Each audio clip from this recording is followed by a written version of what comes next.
Bonjour à toutes et à tous, bienvenue pour ce moment de culte dans la présence de notre Seigneur. Pour l'introduire, nous allons prier. Prier. Seigneur, merci pour ce moment que nous avons pu mettre à part dans notre semaine, peut-être bien agitée. Seigneur, nous voulons te prier pour tous ceux qui ne peuvent pas se joindre à nous, pour les raisons que tu connais, maladie, vieillesse, absence de transport ou peut-être même confinement. Seigneur, nous voulons te prier afin qu'ils ressentent vraiment ta présence ce matin. Nous voulons te prier aussi pour tous ceux qui sont au front et qui soignent nos malades, nos handicapés, nos personnes en difficulté. Seigneur, bénis cette heure de culte et que nous puissions te rendre vraiment un culte que tu honores par nos prières, nos chants et l'écoute de ta parole. Merci Seigneur encore pour cette possibilité que tu nous donnes. Au nom de Christ. Amen. Je vous propose de continuer par la lecture de la parole de Dieu dans le psaume 92, les 9 premiers versets. Cantique pour le jour du sabbat. Psaume 92. Il est beau de louer l'Éternel et de célébrer ton nom ô Très-Haut, d'annoncer le matin par ta bonté et ta fidélité pendant les nuits, sur l'instrument à 10 cordes et sur le luth, au son de la harpe, tu me réjouis par tes œuvres, ô Éternel, et je chante avec allégresse l'ouvrage de tes mains. Que tes œuvres sont grandes, ô Éternel, que tes pensées sont profondes. L'homme stupide n'y connaît rien et l'insensé n'y prend point garde. Si les méchants croissent comme l'herbe, si tous ceux qui font le mal fleurissent, c'est pour être détruits à jamais. Mais toi, tu es le Très-Haut, à perpétuité, ô Éternel. Continuons à chanter ces premiers versets du psaume 92 au chant « Il est beau de louer le Seigneur » sur J'aime un, le numéro 213.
Numéro 213.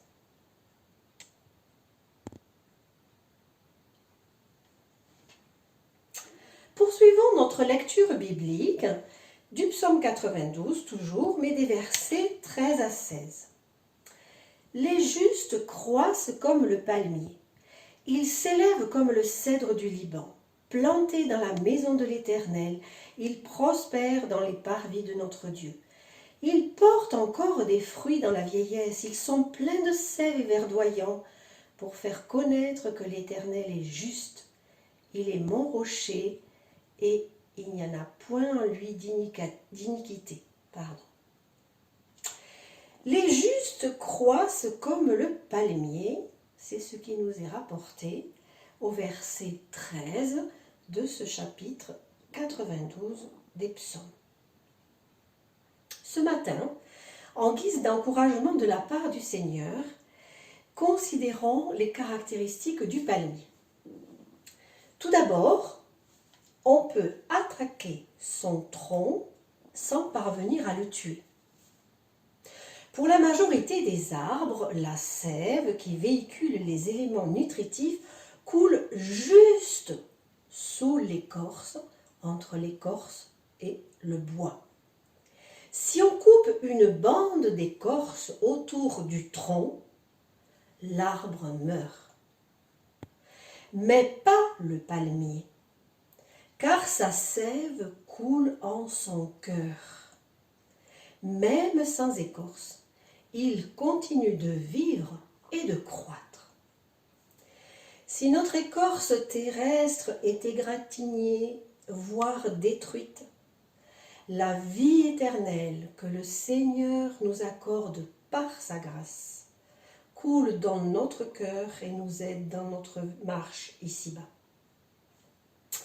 Ensuite, le vent peut courber le palmier en deux sans pouvoir briser son tronc. Les ouragans les plus féroces abattent la plupart des arbres, mais pas le palmier. Après la tempête, il se redresse plus fort que jamais. Dieu a promis dans sa parole en Colossiens 1 au verset 11 qu'il nous fortifiera pleinement pour que nous puissions tout supporter et persévérer jusqu'au bout dans la joie. Un de nos cantiques que nous chantons souvent dit « Quand le vol de la tempête vient assombrir ton ciel bleu, au lieu de baisser la tête, compte les bienfaits de Dieu.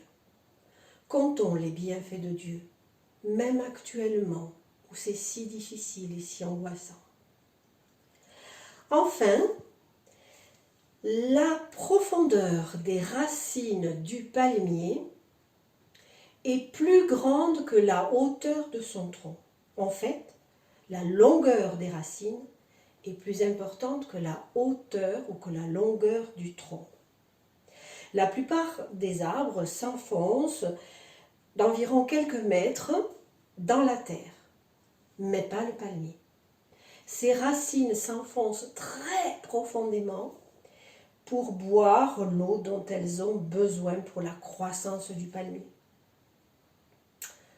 Alors, frères et sœurs, très profondément enracinés dans la parole de Dieu, notre cœur tout entier pour le Seigneur, malgré les tempêtes de la vie, à l'image du palmier, par la grâce de Dieu, nous tiendrons debout.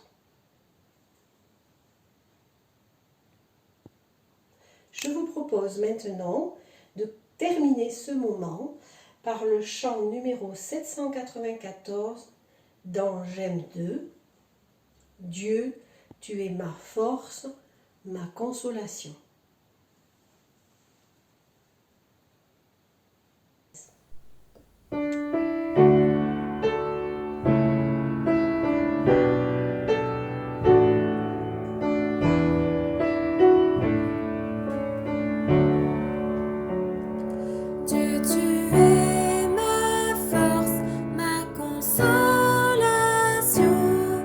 Une lampe de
Chers frères et sœurs, nous écoutons la parole de Dieu dans l'évangile de Luc au chapitre 3, à partir du verset 3 et jusqu'au verset 18. Jean parcourut toute la région du Jourdain. Il prêchait le baptême de repentance pour le pardon des péchés, conformément à ce qui est écrit dans le livre des paroles du prophète Ésaïe. C'est la voix de celui qui crie dans le désert, « Préparez le chemin du Seigneur, rendez ses sentiers droits. » Toute vallée sera comblée, toute montagne et toute colline seront abaissées, ce qui est tortueux sera redressé, et les chemins rocailleux seront aplanis. Et tout homme verra le salut de Dieu. Il disait donc aux foules qui venaient se faire baptiser par lui, « Race de vipères, qui vous a appris à fuir la colère à venir? Produisez donc des fruits qui confirment votre changement d'attitude, et ne vous mettez pas à dire en vous-même, « Nous avons Abraham pour ancêtre. » En effet, je vous déclare que de ces pierres, Dieu peut faire naître des descendants à Abraham. Déjà, la hache est mise à la racine des arbres. Tout arbre qui ne produit pas de bons fruits sera donc coupé et jeté au feu. La foule l'interrogeait. « Que devons-nous donc faire ?» Il leur répondit. « Que celui qui a 2 chemises partage avec celui qui n'en a pas, et que celui qui a de quoi manger fasse de même. » Les collecteurs d'impôts vinrent aussi pour se faire baptiser. Ils lui dirent, « Maître, que devons-nous faire ?» Il leur répondit, « N'exigez rien de plus que ce qui vous a été ordonné. » Les soldats aussi lui demandèrent, « Et nous, que devons-nous faire ?» Il leur répondit, « Ne commettez ni extorsion, ni tort envers personne, et contentez-vous de votre solde. » Le peuple était dans l'attente, et tous se demandaient en eux-mêmes si Jean n'était pas le Messie. Alors il leur dit, « Moi, je vous baptise d'eau. Mais il vient celui qui est plus puissant que moi, et je ne suis pas digne de détacher la courroie de ses sandales.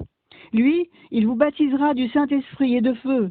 Il a sa pelle à la main, et il nettoiera son aire de battage, et il amassera le blé dans son grenier, mais il brûlera la paille dans un feu qui ne s'éteint pas. » C'est ainsi, avec encore beaucoup d'autres encouragements, que Jean annonçait la bonne nouvelle au peuple. Dernièrement, notre président nous a lancé un appel. Sachons sortir des sentiers battus, des idéologies. Sachons nous réinventer, moi le premier. Ce que je traduis par français, arrêtons de nous raconter des histoires, de fuir dans des idéologies. Il va nous falloir changer de comportement, moi le premier. En entendant cet appel, je l'ai pris aussi pour moi, pour nous chrétiens. Je me suis dit que cette crise allait nous obliger à changer. Alors, je ne parle pas seulement de changement de communication. J'ai dû me mettre aux nouveaux outils de communication moi-même, mais si c'est seulement la communication, ce n'est que de la com. Or, nous allons devoir changer de vie, changer nos priorités, mettre les liens avant les biens.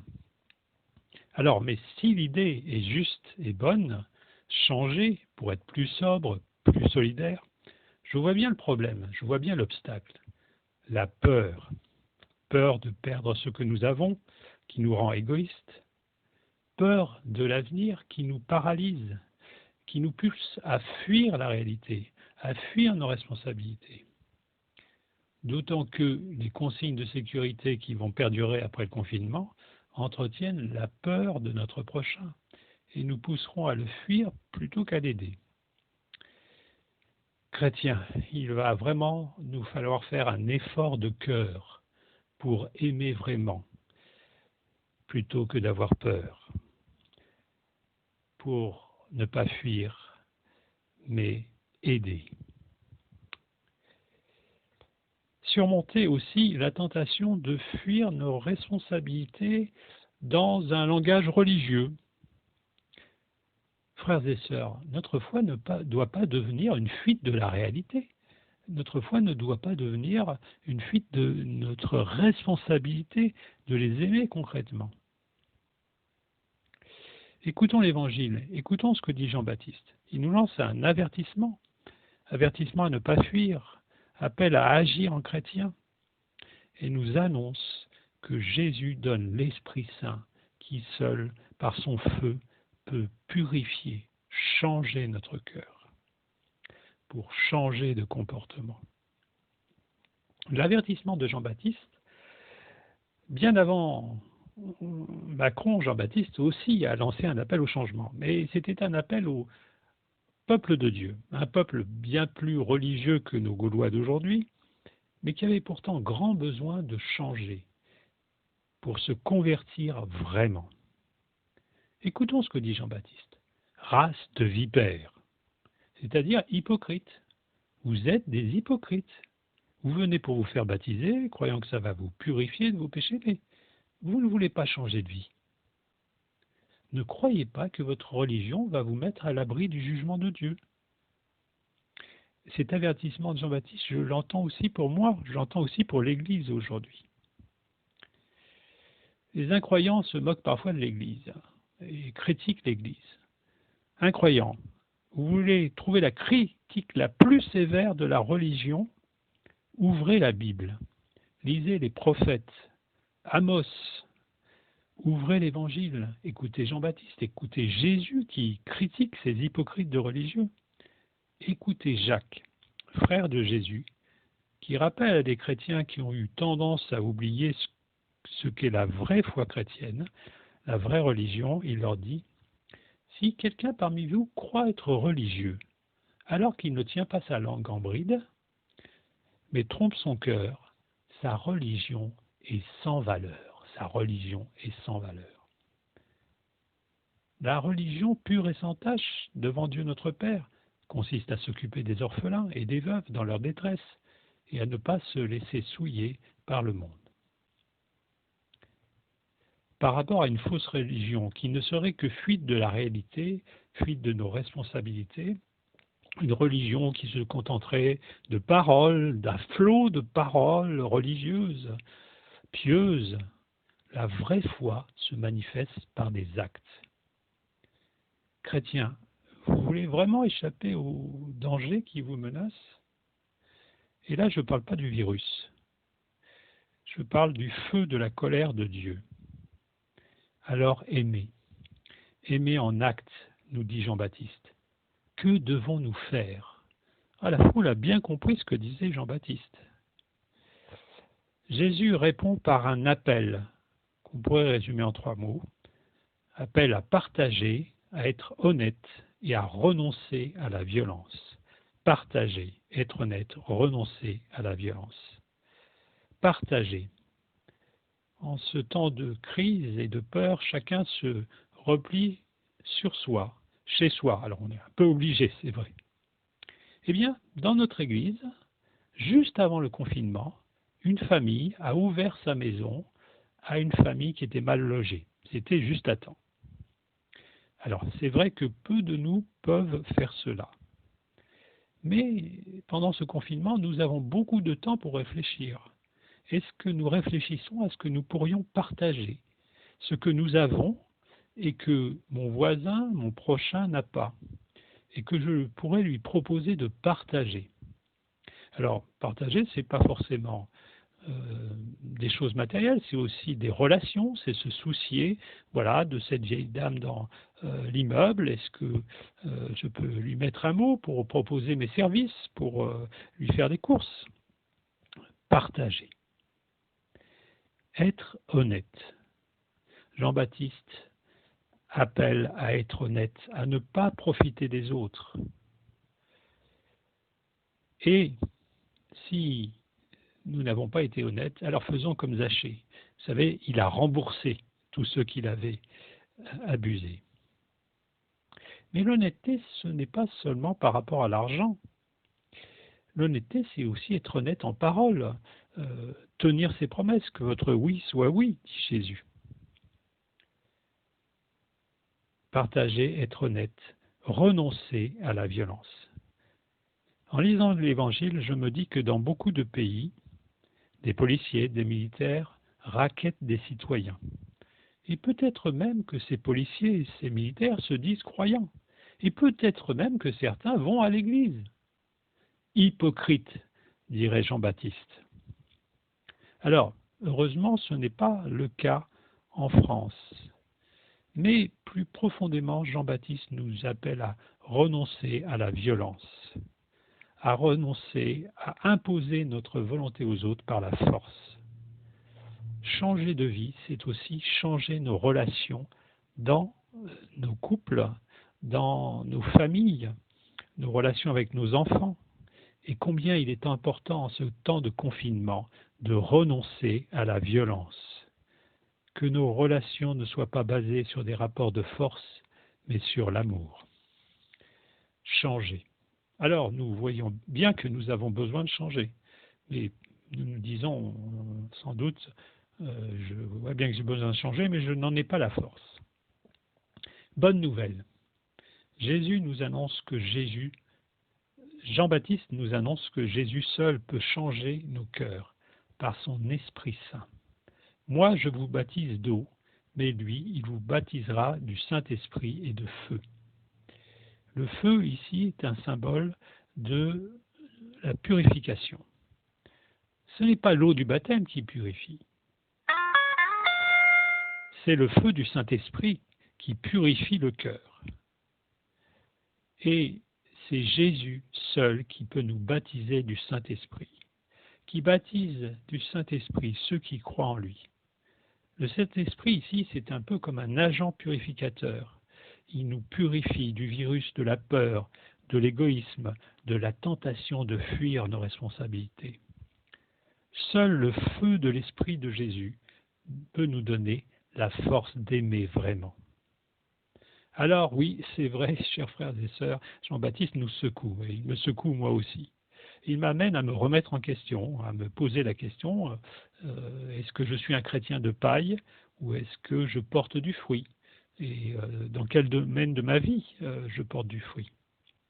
Il m'amène à me détourner de moi-même pour mieux me tourner vers mon prochain, pour savoir quoi partager, pour vivre avec lui des relations conduites par la vérité et l'honnêteté, des relations où je renonce à imposer mon intérêt, à faire violence.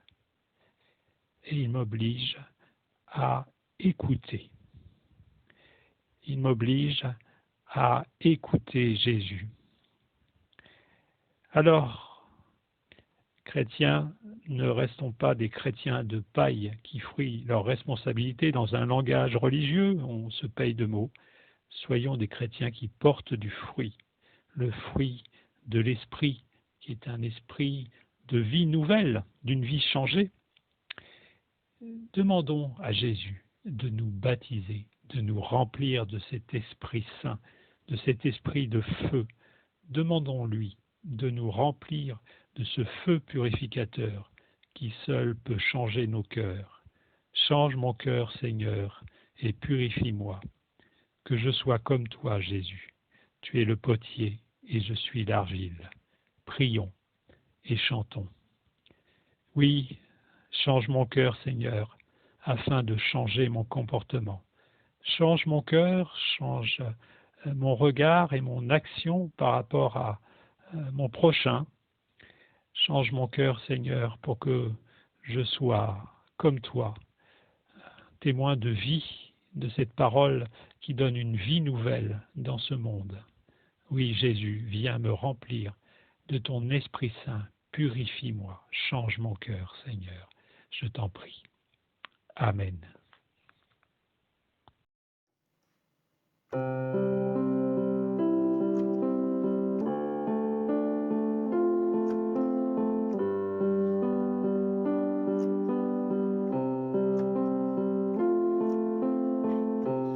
Change mon cœur, Seigneur, et purifie-moi.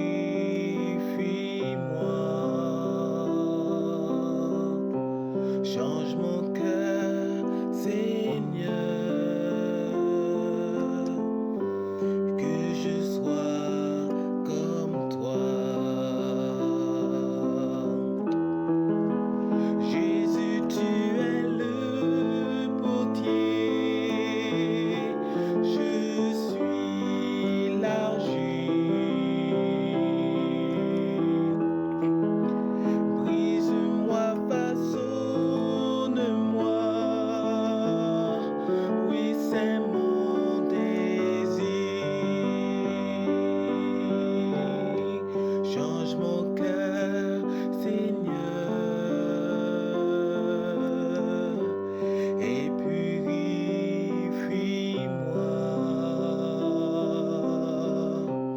change mon cœur, Seigneur, que je sois comme toi. Jésus, tu es le potier, je suis l'argile. Brise-moi, façonne-moi, oui, c'est mon désir. Change mon cœur, Seigneur, et purifie-moi.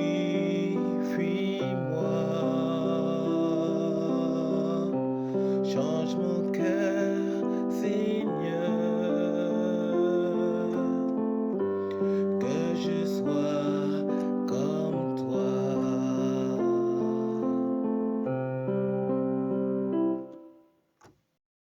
Bien-aimés, il y a une chose que vous ne devez pas oublier. Pour le Seigneur, un jour c'est comme 1000 ans. Le Seigneur ne tarde pas à accomplir sa promesse, au contraire, il fait preuve de patience envers nous. Comprenez bien que la patience de Dieu a pour but votre salut. Le jour du Seigneur viendra comme un voleur.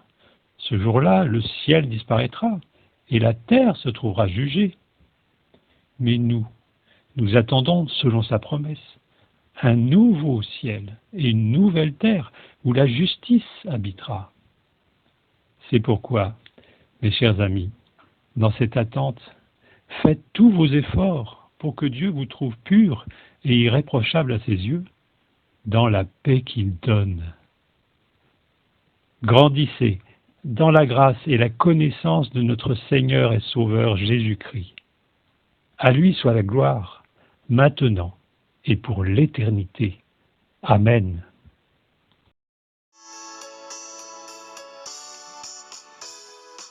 Seigneur, par la clarté de ton amour, chasse l'obscurité qui nous entoure. Jésus, toi la lumière qui nous éclaire, vérité qui nous guide et qui nous libère.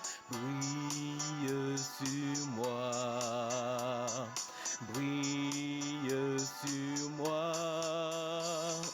Brille, ô Jésus, couvre ce pays de ta gloire.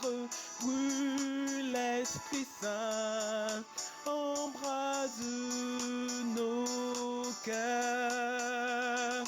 Coule au torrent de ta grâce, remplis les nations par le Seigneur, que ta lumière soit.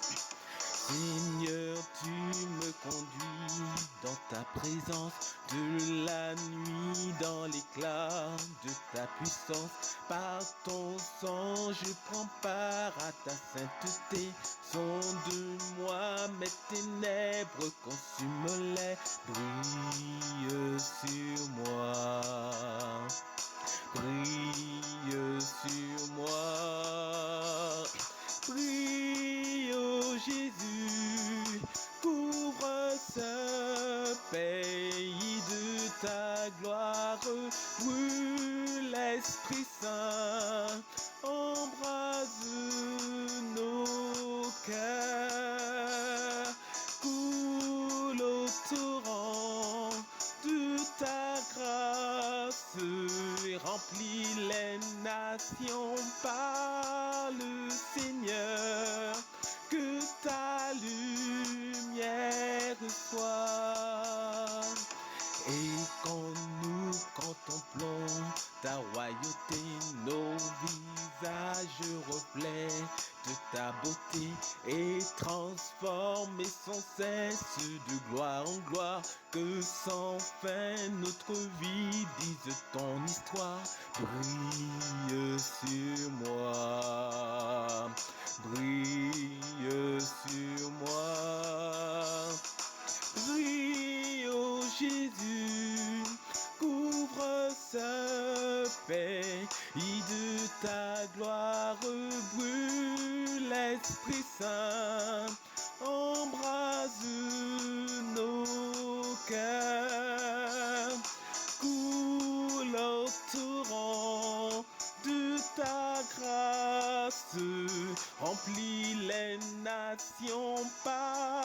le Seigneur, que la lumière soit. Brille, ô Jésus, couvre ce pays de ta gloire. Brûle l'Esprit Saint,